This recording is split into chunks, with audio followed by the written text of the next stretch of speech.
and welcome to BonkTable. I'm Mass. This is my wonderful co-host Cassandra. Hi there. Still pointing to the left like last time. And today with me is our amazing guest, Competent Conquest himself, Ben. Hi. Yeah. Today we are doing a power hour with Ben, so we're just going to bombard him with questions about Conquest, anything the two of us can think of. His wife put a hard time on how long we could record, and we already wasted that. So we're going to start now. You guys ready? Ready? All right, I've hit start. Ben, what's your favorite regiment? Looks wise, I gotta say Incarnate Sentinels. Gameplay wise,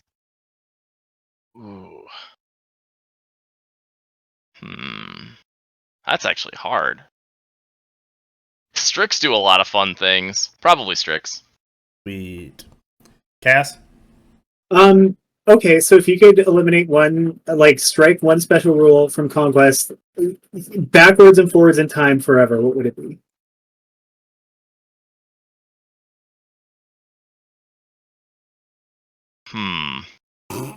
Bloodlust, Aura of Death, and Overrun are all problems. I guess Bloodlust just because, it's made a lot of units that are really cool and I want to play with, just not playable. Okay, that As a Berserk's owner, I feel that. Yeah, I agree with that one as well. I hope that change comes out at some point soon, because, man, people want to play with their toys. I do too. What is your favorite piece of lore that Parabellum has produced? I mean, I think it's got to be just the whole war, thing of how Dweg started. Is that they're just little bits of the primal existence of war that have been fighting forever, and then they just crashed through the surface and killed a bunch and got enslaved by dragons, and then killed them and freed themselves. It's just really cool. I thought they were a slave race from the Spires, as the Spires lost the war and then made the Dweg home for the dragons. I thought they did it just to ingratiate themselves to the dragons when they arrived.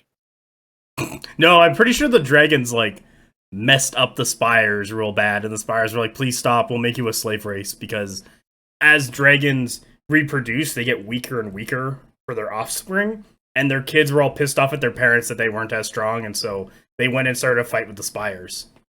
I saw a summary of the lore that described the dragons, the later generation dragons, as neats, and I can never not think about them that way.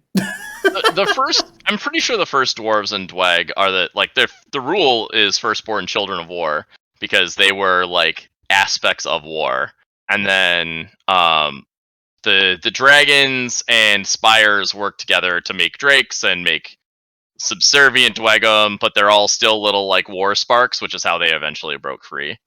I thought they just mined too deep and found the physical representation or aspect of war on the planet, and then that's why we have the fire Dweg, because they keep walking into it to fuse with its power.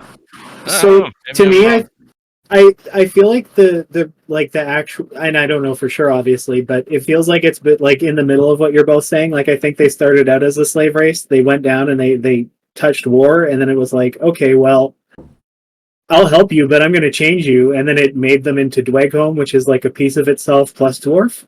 Yeah, I think dwarves are the slave race, and Dweghome are the... Or the don't call us slaves race. Yeah, because for them, punishment is menial labor in Dweghome. If you're a criminal, you and your family get sentenced to menial labor. Yeah, Dweghome. Okay. All right. But the whole Dweg war chain breaking arc, I just think is super cool. I mean, we need to do lore. Cass, you're up. I know, I had a question, but then we started talking about the dwarves and I forgot about it. No, I'm sorry, do another one and I'll see what I can come up with. We're already falling apart. Well done. Yeah. Ben? I didn't prepare. What? Yeah, neither did I. What is a faction that you hope Parabellum comes out with, let's say in the next 5 years? Well, I think it's going to end up being a sub-faction of Nords, but I would definitely like something that is based on like Amazons and or like Valkyries. Like I would like a Nordic themed flying, like an angelic Nordic themed like riders on Pegasus. Yeah. Just badass like heroes. Kind of like a high Asgard theme. Yeah, or like somewhere between like high Asgard and like Lumineth Realm Lords would be really cool. Nice. I'd be into that. You got a question now, Cass? Oh yeah. Okay. Hard mommy or pump daddy? I feel like it's impossible to turn down Pump Daddy. It's just too accurate for our good friend the Talos. So it's easily like, as much as the hard mommy matriarch queen holds up, like Pump Daddy's just too fitting. Oh my god. That's a good answer. That's a good answer. That's so funny. I can't believe we did fucking Pump Daddy. I wasn't prepared for that. I didn't know we would go there. Okay, Ben. That was definitely worth 2 questions. Do you have another one lined up? Nope. Okay, thanks. No. What do you do for tournament prep? Depends on the tournament. If I know what it is, I try to play every scenario with multiple armies. If I don't know what the scenarios are going to be for a tournament, then I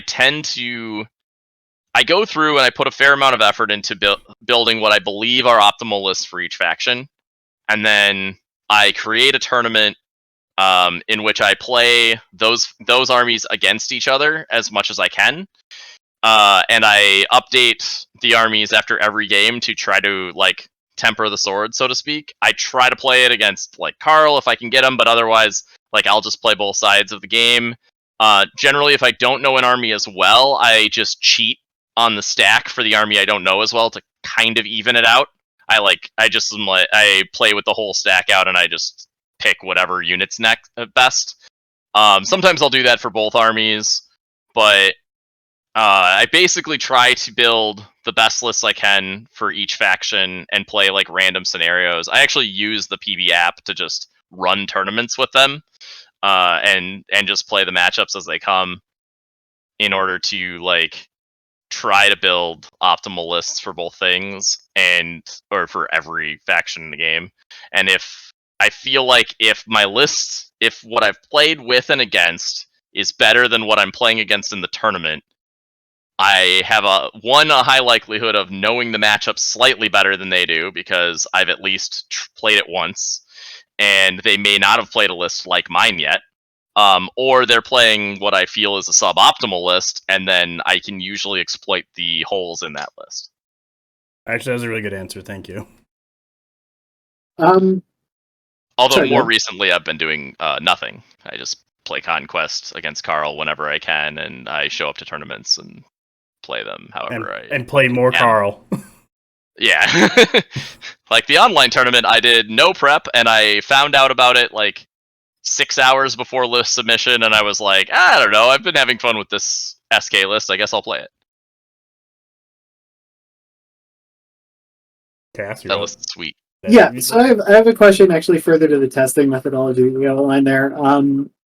So you mentioned tempering the sword in terms of like making modifications to the list, and obviously you have sort of the time and resources to extensively test the list that you're playing and so on. But for somebody who's not going to be able to get that amount of like testing data in, do you think that an iterative like play and tweak approach is better, or is it good to build a list and then like drill down into it and play as many games as possible before you make changes, or is it some combination of the two is better?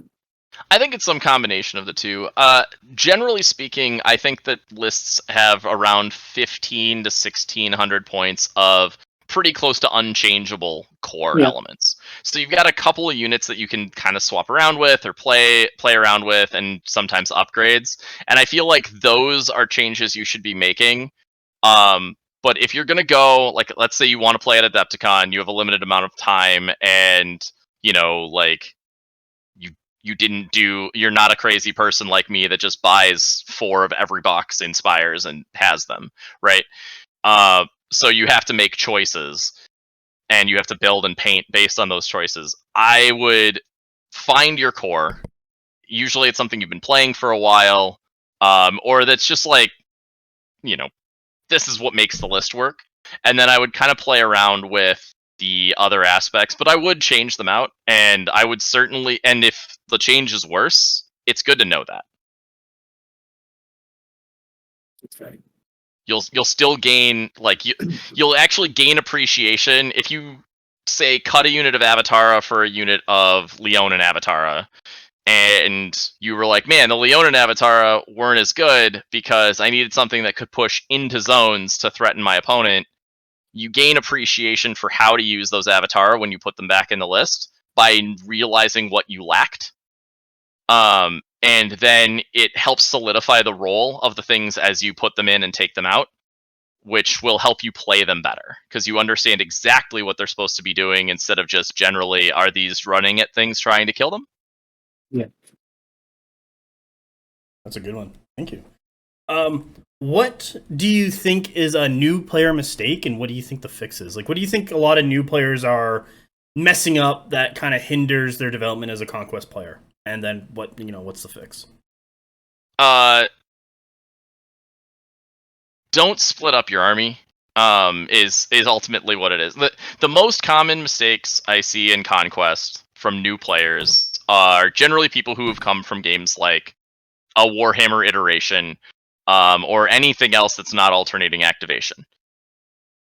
It really boils down to, if I move a unit forward and my opponent kills it, I don't have my other stuff just waiting there, right? Like, you don't move all of your stuff up and then they move all of their stuff up. So you don't have everything in the same place. So it's really important to make sure that when you move something, it goes into a place where you have something else to protect it. If you kill one of my units, it's not going to be for free. I might not be able to kill you back. You might be heavy or whatever, but you're going to take damage. You never get to attack a unit and then just kill it and suffer nothing. That's probably it. It's, the chess term is defense, right? Like, it's just chess defense. But protect your pieces. Your stuff is going to get attacked, and if it does, it's going to die, but just make sure that whatever attacked it suffers something in return. Sometimes I tickle it with crossbow bolts and watch it take 2 damage and go, oh. Yeah, I mean, that's why shooting's good, is that you can freely and safely do a little bit of damage. And I mean, a couple wounds is a couple of wounds, but a couple of wounds 3 times is, a stand and a half, and or into all a of a monster. Sudden, I love shooting. It just makes it a lot more likely it dies when you go after it, so that you don't get counterattacked and killed and have failed to kill the thing, and then you're just down points, and that's where games snowball really fast. If somebody, I think, if we're gonna get to the actual single choice that people make when they're new that they should almost never make, March Charge. Yeah. Yep. Yeah. If you're not killing something with your impacts, or taking a zone at the end of a round where there's not going to be any counter coming back into you, don't do it. It doesn't help you to engage that unit. No, that's a really good one, actually. Yes? So, sorry that I keep doing these, on the flip side type questions, because I know it's obnoxious, but, so what would you say, outside of rules misinterpretations, is, a veteran player mistake that you see a lot? God damn, that was my next question. You're too slow, bitch. You shouldn't ask the lore question before I got to you. Well, lore question was good. It was a good question, but it's just I was going to ask it, and then I was left scrambling, so now we're even. The cost of preparation, or lack of. The BonkTable way, you know this. Everyone who listens or interacts with us knows how unprepared we are for anything. It's called the signature style. So veteran players and the higher level Conquest that you get into you are more and more likely to see the mistakes come in the cost of actions used inefficiently instead of like a unit thrown away, right? Like the newer you are, the more likely you are to blunder a whole unit, and the more experienced you are, the more likely you are to have to march volley instead of, stacking in a way where you would be able to take aim volley. And it's a couple of hits, but you do that 10 times over the course of a game, and that adds up to 20 wounds, which is a unit. So I think probably the biggest mistake, though, that I watch veteran players make, and I'm going to straight up call Carl out on this one because it's the only mistake he still consistently makes into me because I'm the only person that he plays regularly that punishes it. People don't play their screens correctly. And a lot of the time. And a lot of the time, this is the exact opposite of what I just said, but if you march charge a screen and it holds up half their army because they already shot with, say, their mercenary crossbows, and you're like, oh, I'll just like march charge them or march to an inch in front of them. And then I actually did this against Carl in one of the games. I march charged his mercenary crossbows and a full unit of Gilded Legion that hasn't activated yet. Their entire turn was moved 2 inches forward because they couldn't get through their engaged unit, they couldn't charge anything, and they just lost their whole turn. And losing that whole turn is devastating. Yeah, I call that stepping on your own toes. Yep. Because the last game I played, I learned that lesson pretty fucking hard. Yeah. You can do it. You just have to make sure your mercenary crossbows are your last unit to go. Like, if you're gonna screen with them, their card, like they need to be. You need to have them very late in your turn, and then like the Gilded Legion right behind them. And you need to make sure you're out carding your opponent so that you can't create this situation.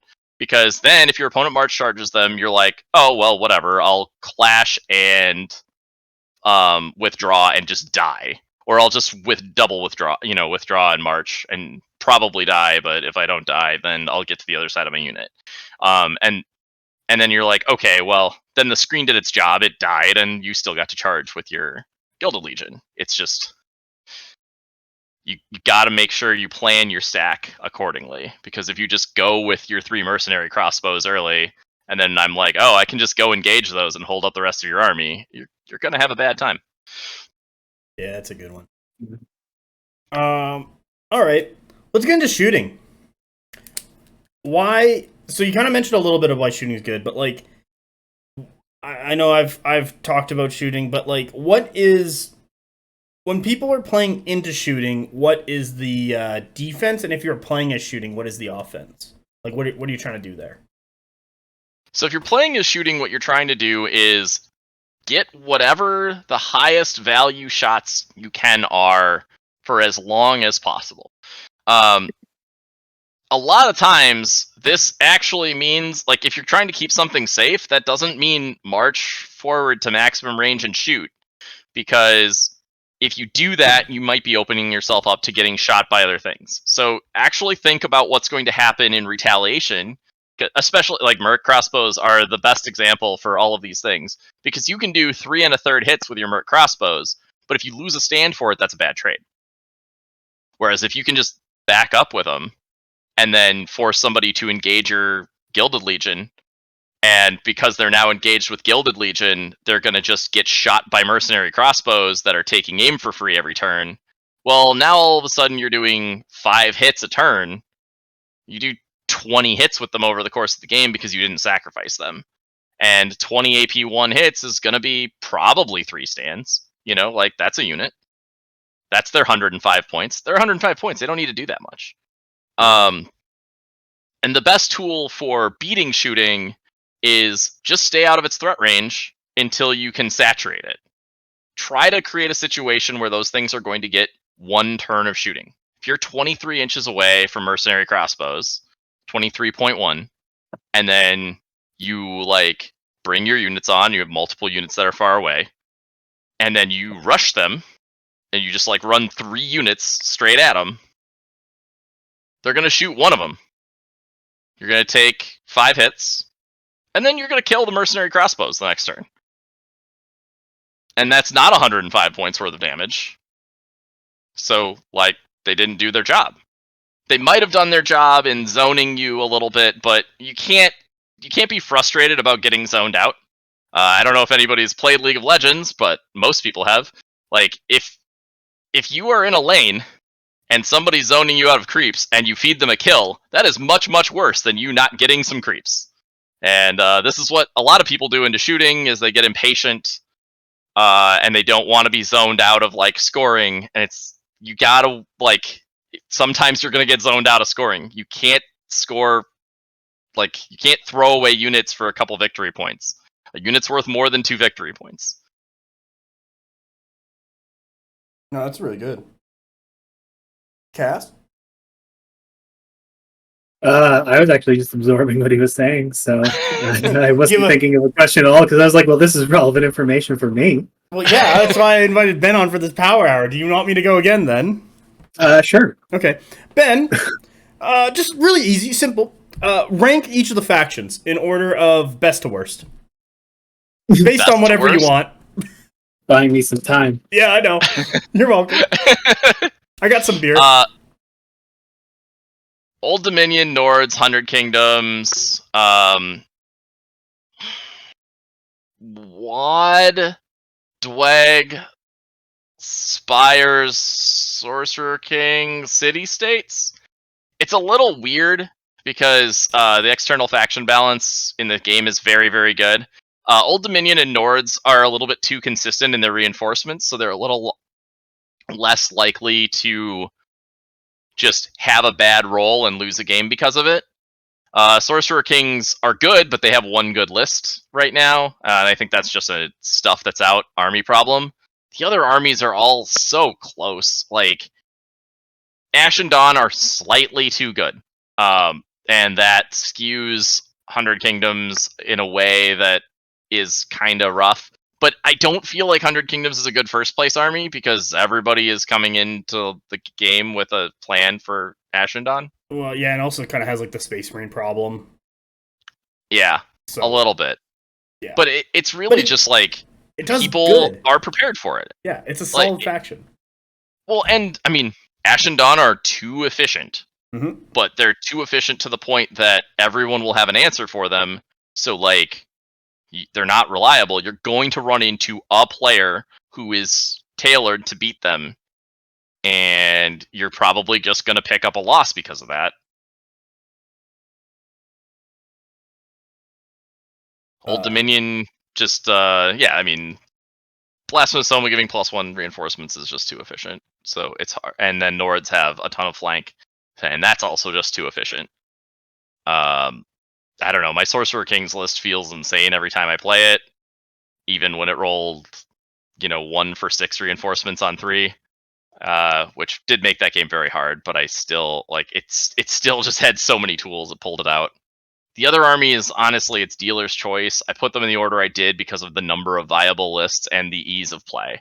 Like, City States are kind of on the lower end just because their top lists, which are Expert Scouts and just anything with hoplites, hoplites are fragile if you get flanked. So there's just an element of skill where it's very easy to fold very quickly.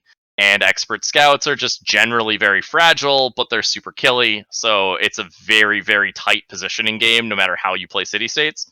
But if played well, they are very dominant because their units are quite efficient. Yeah. From the front. And then you got, after 100k, Wad, Dreghome, and Spires. I'll go through those 3. Yeah, so... Why'd you put Wadrune higher than Dreghome? I feel like this is a slight against Dreghome. Yeah, I mean... the ability to get triple activations. Okay, the threat range advantage that Wad has is pretty big right now. Spires gets to do it in a different way because it can activate 3 units, but triple action turns, because Mantle of Conquest on Blooded and just Chosen of Conquest, just the increased threat range is just really big. Like 13 plus D6 on a unit with impacts at Clash 3 and cleave 1 attacks is a scary unit. And Dweg is very, very good, but they're not surprising you. No. Like you're not catching anybody off guard with Dweg'em. They're going to have extremely efficient things that do a ton of AP2 hits, and if you know that that's coming, you can deal with it. Yeah, I've started to just call it the Dweg home game plan of just like they just do the same thing every time. Actually, I have another. Well, Cass, thank you for the explanation. Do you got a question? Because I have another one ready to go. I have two questions. One that's silly and one that's serious. But if you want to do yours first, I don't. No. You go. You got your two. Okay. First, the silly question. On a scale from A to D, how would you rank the city-states? A. You said. Okay. Well, that ruined my fun, but fine. Question the second. So there's kind of an arms race right now with and you mentioned triple activations, which I feel like kind of dovetails with the point I'm trying to make here. But so right now, like the ease of getting regiments on the board and bypassing reinforcement rolls, plus movement enhancing abilities, even if they're conditional, like double time or vanguard, things like that. How much? I don't know how I'm trying to phrase this actually. So like, does it seem to you, I guess, that like this is become a situation where design is being dictated by the scenario pack and then like vice versa in sort of a loop? Or do you think that would not, like, I don't know. I know that doesn't, I phrased this so poorly, but I was trying to work it out in my head in a way that I guess I should have prepared with. But do you sort of understand what I'm saying? Yeah, I think I get it. I don't. I do. So the scenario packet has created, the scenario packet being what it is, puts zones at X number of inches, right? Like we have some zones that are 10.5. We have some zones that are 15.5 because they're 9-inch zones that are 18 inches up. And then we have some zones that are 19.5 because they're 9-inch zones that are 24 inches up from the center. And so this has created a situation where you have key numbers that you need to get into zones on turn 2. That has driven people to design lists in a way that, plays for those numbers. So that's made those things desirable in factions. So then units that are kind of like overshadowed because they do the same thing as something else will pick up a rule like Vanguard, which enables them to reach those zones to give them a specific job. I don't think that's necessarily a problem, but it definitely does show that the game is evolving because players are playing, designing lists and playing them for scenarios, and Parabellum pays attention to that and is reacting by making units that aren't seeing play, likely because they've been overshadowed in one way or another, more relevant just in that specific case. So you'll see things like there's design where it's like, oh well, let's give, city-states have a hard time getting to zones. This is part of the original design, but Haspists get Vanguard. Now city-states have a way to get to zones on turn 2 by bringing a Haspist so that they're not just, bleeding victory points. So now it's like, oh, well, the army needs to have this tool. And I don't know if that's, I'm not sure it's bad per se, but I definitely think there is a trend there. Okay. Yeah. I mean, I guess my sort of the part of my observation there is just as players have moved towards building lists that guarantee two scoring, Fuck it, I don't know what I'm trying to say. Never mind. Sorry, I'm not formulating this well enough to go forward with, so actually we should move on. Okay. Ben, if you were to, a new player comes up to you and says, hey, what's this Conquest game? How do you sell it to them? Well, it depends a little bit. I guess I'll start by asking what other games they've played, and then I will try to build on the elements of that game that they liked, because I think Conquest has like a really good diversity in it. So if somebody's like, I like skirmish games, it's like, well, this plays in a lot of ways like a skirmish game because you don't actually have that many units, right? When you're actually playing on the table, you are probably playing with 8 to 10 units. So you're not really moving that many stuff. You're not taking that many turns each round. If they come from games like Warhammer, it's like, well, it's not as hero-based, and the monsters like play the same game as everybody else. Monsters in the old world right now, for instance, tend to be kind of all or nothing. If you have the tools to kill them, they're not very good because they don't have that many wounds and they're expensive. But if you don't have the tools to kill them, they have a very high toughness, so they don't die. Yep. But depending on the player, if they come from like Mark II War Machine, I'm like, well, you have supremacies, some of which are always on, some of which are more like feats. But also you get this alternating activation that makes for a very tactical game experience, where all of your units are like, your positioning is super important, and you actually gain some extra stuff in that, like, you get to angle the way your opponent's stuff moves based on how it comes in. And I mean, some people just like, there's a lot of people that if you just show them an Apex Predator, they're in, because that model's amazing. Yeah. Get with the dinos.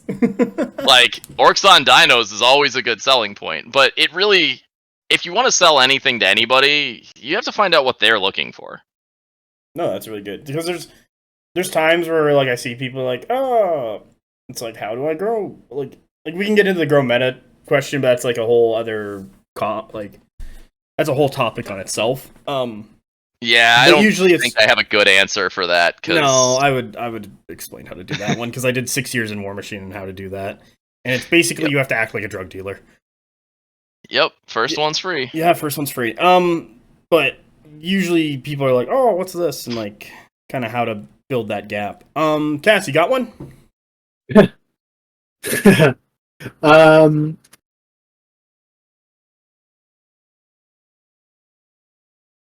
No. Okay.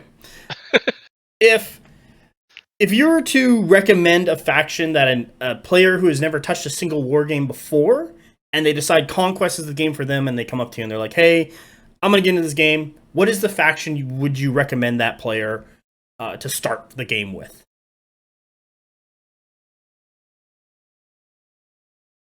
They've never like played any war game. No, they played any other games. Like, sure, they played the classic board games, and they played Magic. That's what you got.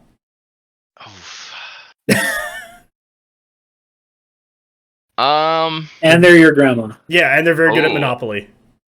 Oh, very good at Monopoly. That's hard to say.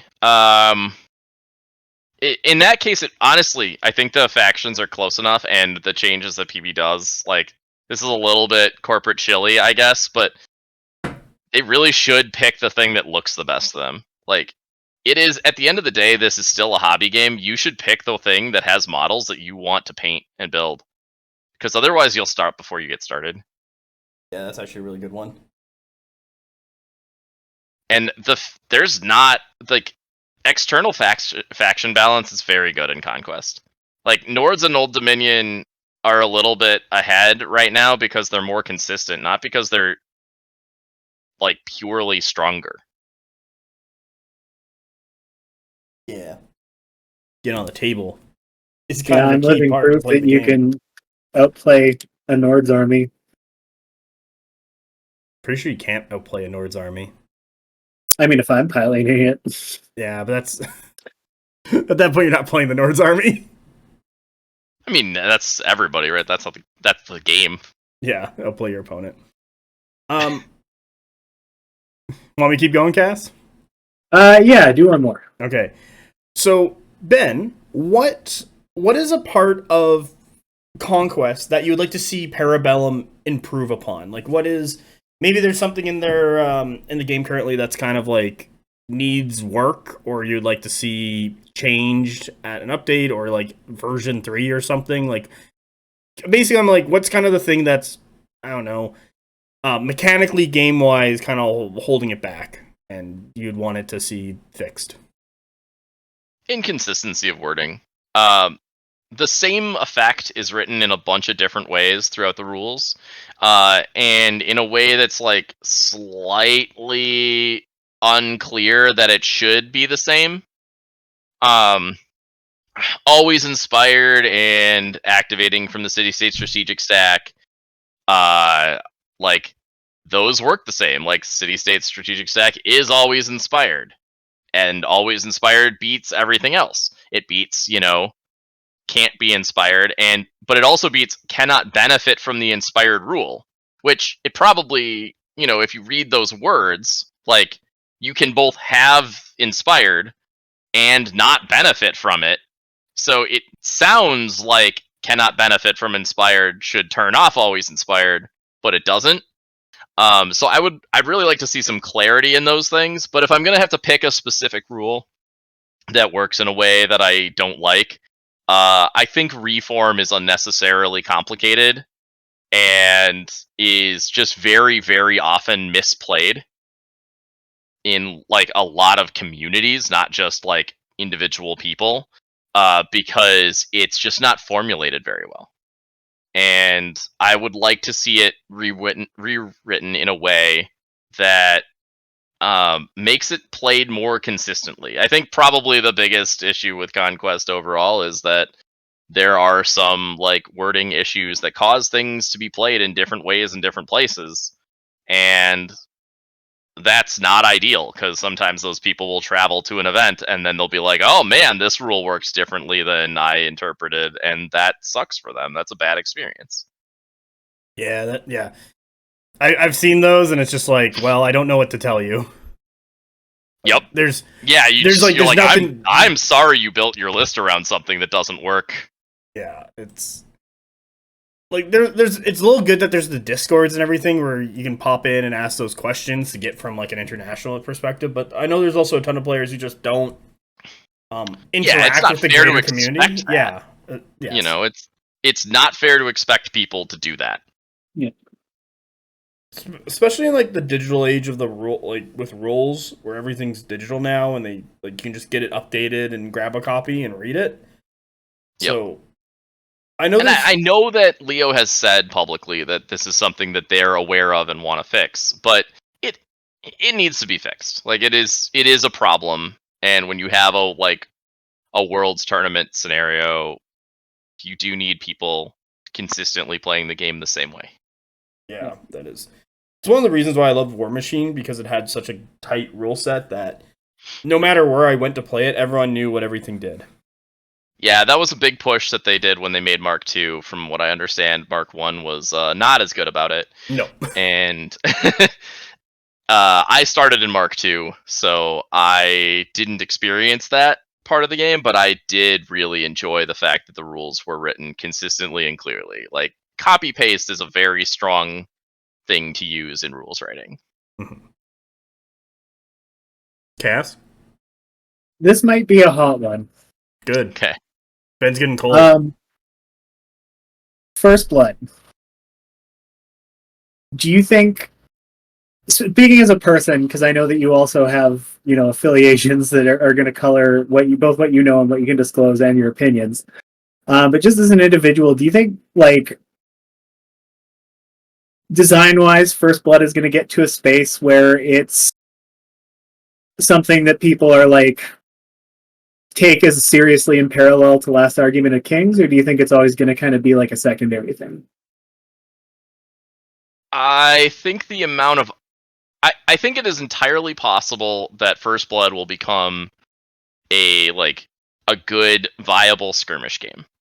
The skirmish market is so much more competitive than the mass battle market, though, because one, it's cheap, right? Like, so many skirmish games can be 5 model armies, and I don't know how they make it attractive to people that aren't playing Last Argument of Kings already, and people that have got attracted to the game because just like the way they produce models, like you can only buy the First Blood kits, or else you're buying full Last Argument of Kings like regiments.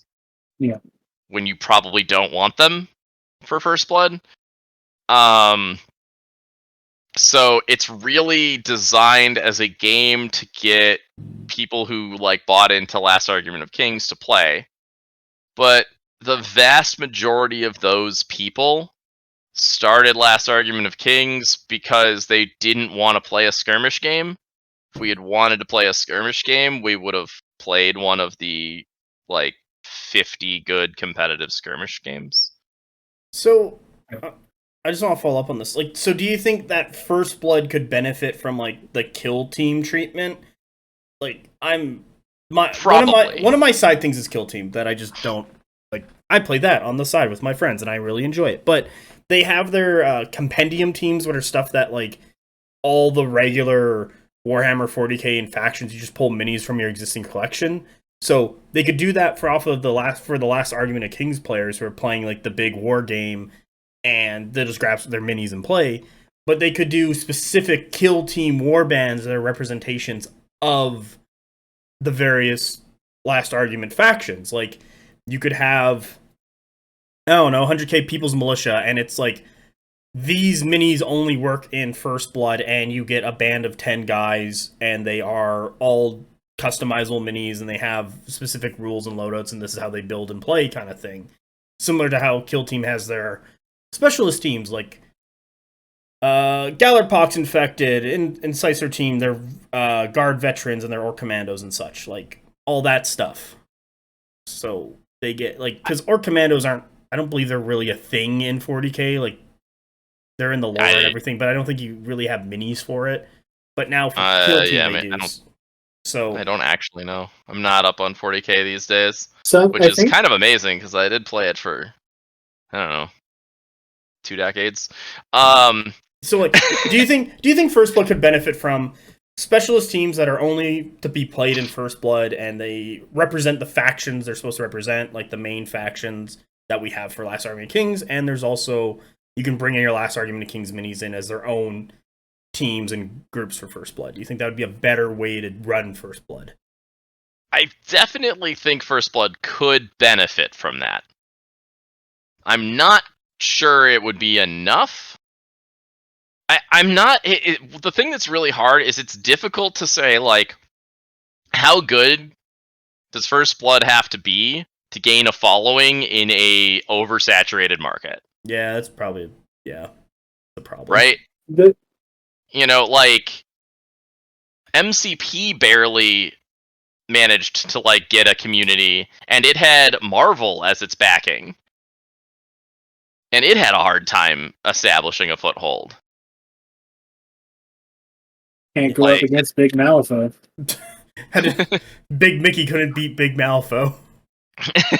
It's just difficult. Like, it's a very, very heavily saturated market, and I don't know if I can say, like, I don't think it's a good idea for them to put resources towards it. Like, I think it should be a game that's designed to use full, like, 12-man regiments, so it uses full boxes the way that they are, and then has special rules to, like, upgrade the individuals in the units to, like, be more character-y and more, like, skirmish interesting. Like it kind of turns into Warhammer 40k 2nd edition at that point in a lot of ways. A little bit. It turns into early Kill Team. Yeah, or what about like Mark II War? Well, yeah, Mark II and 3 War Machine, like before Mark IV, where the unit would activate. They'd all run around the command model. They'd all individually pick people to shoot or stab or whatever. Like, Yep. But then I feel like you're just making War Machine out of like Conquest minis. But I'm not gonna lie, I probably would play. I would if they made. Yeah, I would play War Machine with Conquest minis. Like if Parabellum was like, we just put War Machine but Conquest minis. Yeah, I'm playing that. I'm like, yep, yeah, done. Yep. Exact same system, everything. I'd be like, fuck yeah. Yeah, I think they have to go a little. I think they have to like find the niche as the bigger skirmish game, where you're kind of in that like, 20 to 50 models range. Like either 20, like brutes or like 50 dudes, which is the War Machine era. Yeah, they're like you could go, but it was usually like 25 to 50 on an average for a list of War Machine. Yep. And then you'd have the crazy people who would get to point a mini. Yep. Yeah, so you get to this you set up and you end up in this middle ground where it's bigger than a skirmish, or like it's a big skirmish. But you're not running these like really small lists. And I think that's probably untapped enough to be a niche where it could fit, and it would be designed in a way where people would be able to use full regiments that they bought. Yeah. So that you can be like, oh, I'm gonna buy this and actually use the whole thing without it being like, oh, well, now my force has no diversity. Which I think is kind of a problem right now. Because the lists kind of have no diversity.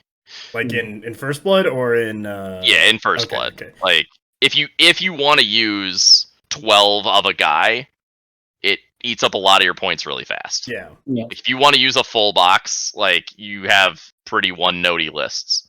Another problem that to be fair, they just released a new set, and I haven't really looked at it. The other problem is that monsters were just way better than everything else, and you would just use a couple monsters.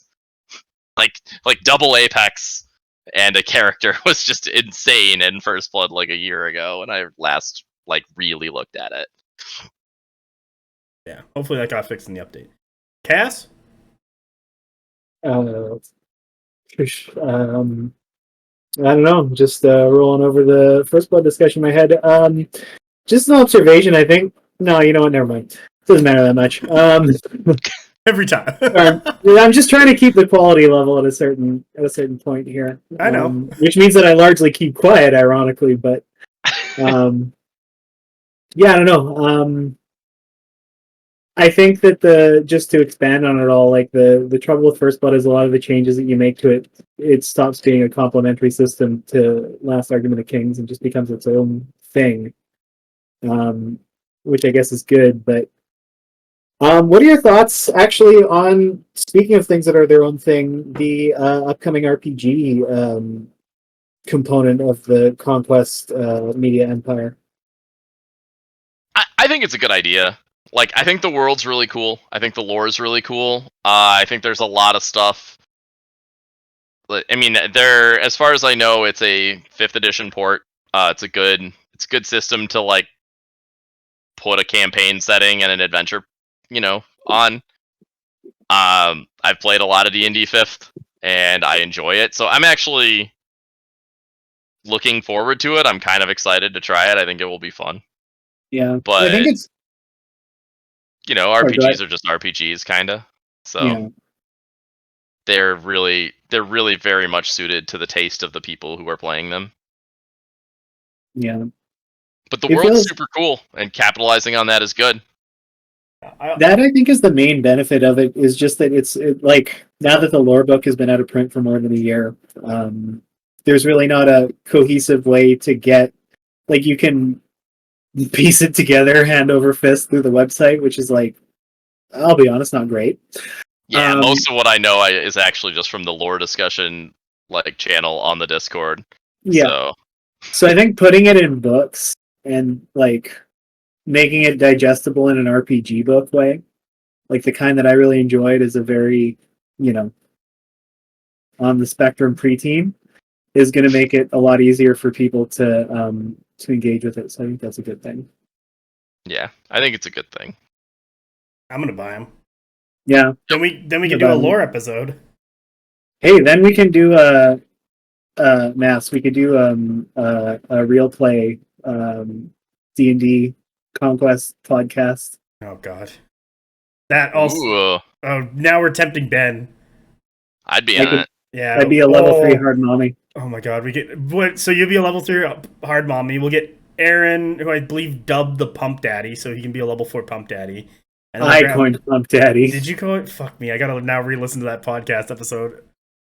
I'm sorry. Normally, I'd let that sort of thing slide. That's too good to let go. No, that is way too good. You have to own that one. But he was on it, so he can be the Pump Daddy, and then we'll get Ben and Carl on because they can smash heads. Man, I think Carl would be fun to play D&D with. I think he would be too. We should totally we'll get these books. I love how we're figuring this out during the 1 hour power hour. And yeah, we'll get. Is that 4 people? Yeah, 4 people. And I guess I have to suffer through DMing. This will be fun. I can't be a forever DM anymore. No, I have to be a lousy ass PC for a while. I mean, it's not as bad to DM. Like, we could do this one as playing through the pre-printed campaign that comes with the conquest stuff, because it is coming with an adventure. Oh, sweet. So it's much less bad to forever DM it, because it's kind of just reading ahead and spicing it up a little bit.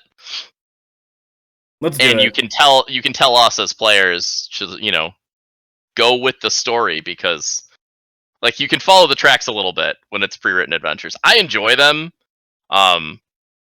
Usually they're a little easy, but yeah, I for myself is when I DM'd, I like sandboxes where you just kind of it's kind of like WoW zones. You just kind of plop them in and be like, here, run around until you figure it out.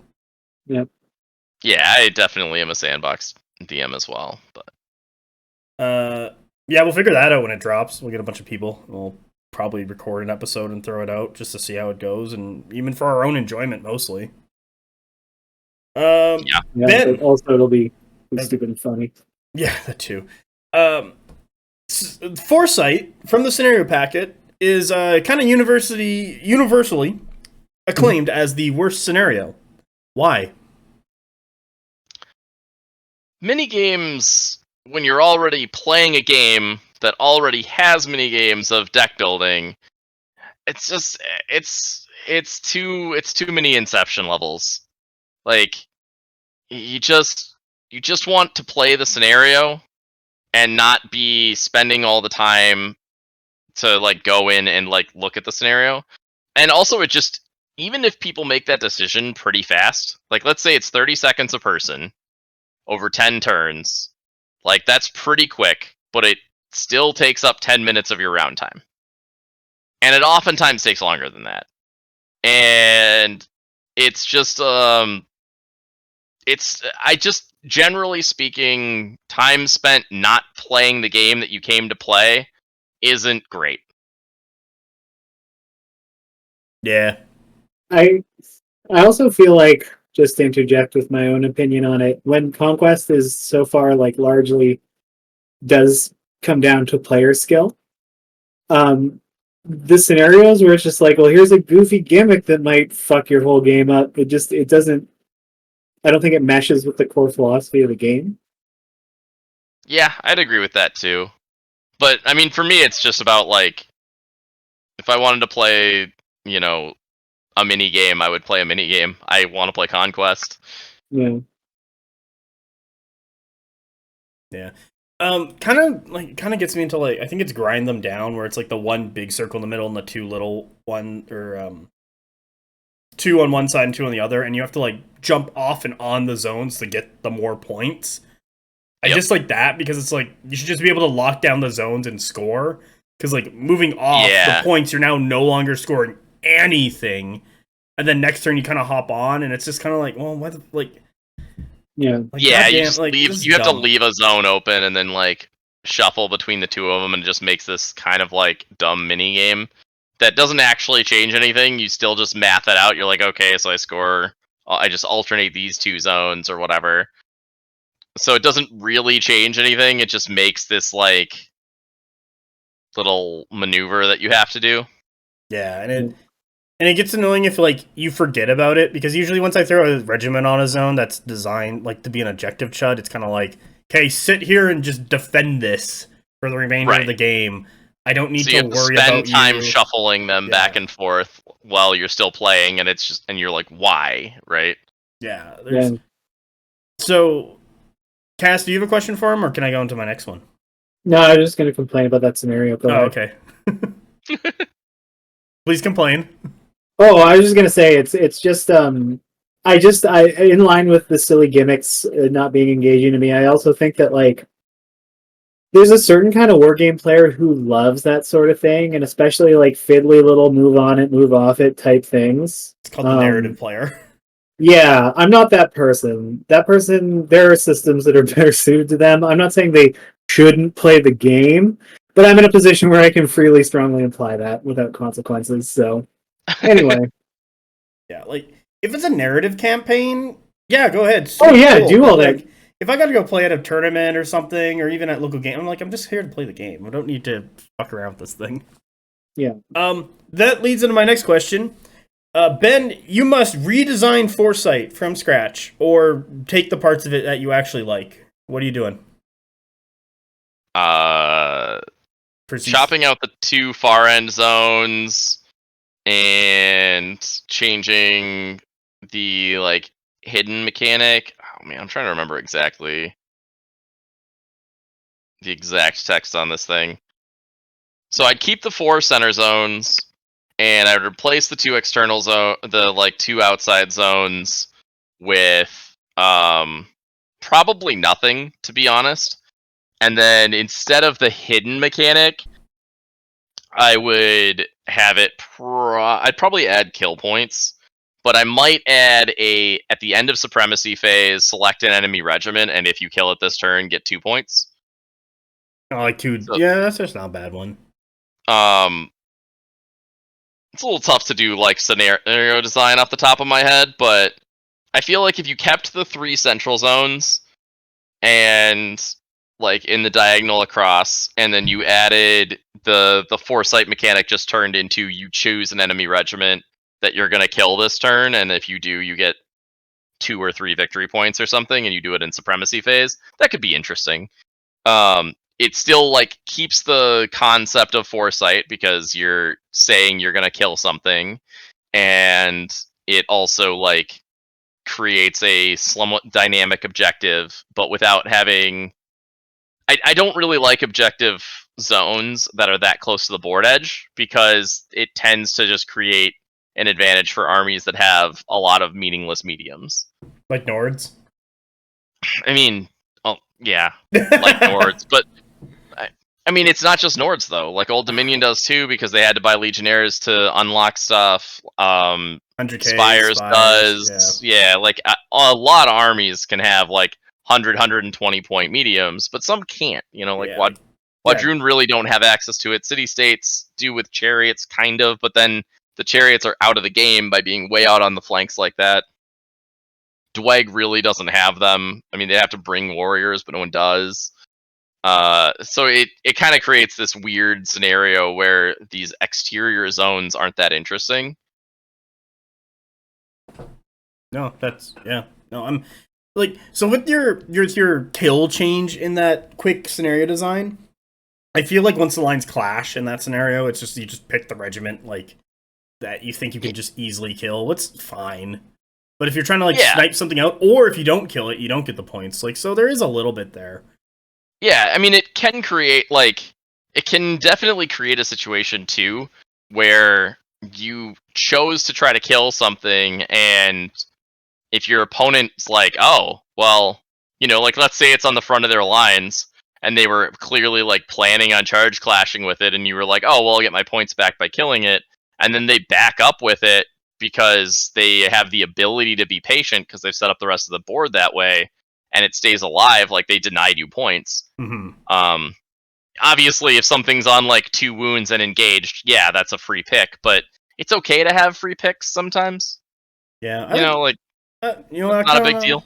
I kind of like this scenario design. Should test it. Yeah, I mean, it's not bad. It's not great, but it's off the top of my head. Also, I think it's still a little better than current Foresight.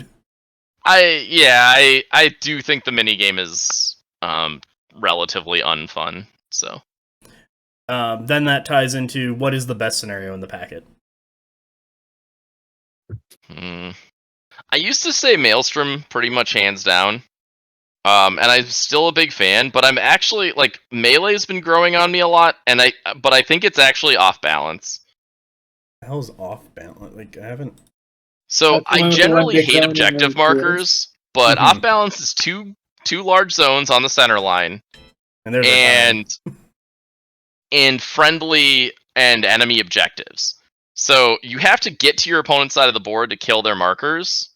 I don't like the way markers work in general because they eat up some of the board space, so that kind of blows.